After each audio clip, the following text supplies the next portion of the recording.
Nuovamente dietro l'autostart i concorrenti della settima corsa dal Savio. Vi ricordo i due più attesi, Frizzo e Frank Alter, quest'ultimo molto giocato in chiusura, reduce da un debutto sfortunato, cui è stato squalificato, sarebbe stato quinto. Frizzo invece è il più appoggiato, numero 2, Roberto Vecchione.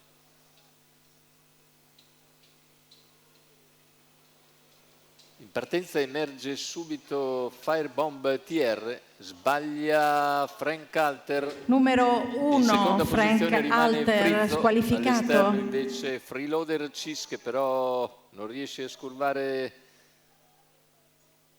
e rimane per corsie esterne, mentre in terza posizione Fedi Dipa dalla seconda fila.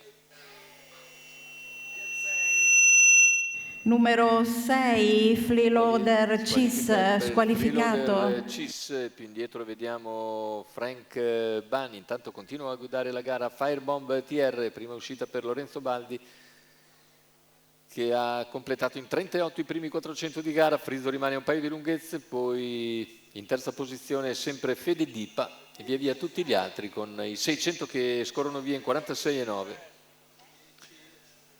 In vantaggio Firebomb Treb su Frizzo e Fede Dipa, mentre ha sbagliato anche Fiammingo. La quarta posizione in corda è per Fever 3F. Molto sgranati Numero i cavalli 10 dopo 800 Fiammingo metri, squalificato. 1, 2, 1. Penultima curva, situazione tattica invariata, in vantaggio Firebomb Treb, Frizzo in seconda posizione, più indietro invece Fede Dipa che ha perso qualche battuta sull'allungo del leader. Firebomb accelera al chilometro in 1,17,7, parziale in 15,6, non lo perde di vista però Frizzo che rimane a contatto ed è l'unico, mentre cede Fede Dipa, sopravanzato da Fever 3F.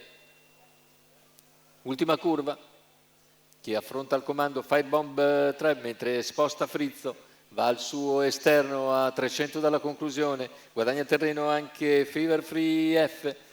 Completamento della piegata, ingresso in retta d'arrivo con Frizzo che appariglia Firebomb TR, deve vedersela anche con Fever 3F, finale con Fever 3F che attacca Frizzo e passa nel finale per vincere sullo stesso Frizzo, mentre al terzo posto è Firebomb TR. 1,17,3 il ragguaglio finale, la vittoria quindi per Fever 3F con Carmine Piscuoglio, terzo all'ultima uscita. Oggi si migliora con un bel primo piano. Fever 3F, Carmine Piscuoglio per conto di Vincenzo Venezia e del signor Alfredo Bonanno. È tutto per questo convegno di corse dall'ippodromo Savio di Cesena. A tutti la buonanotte.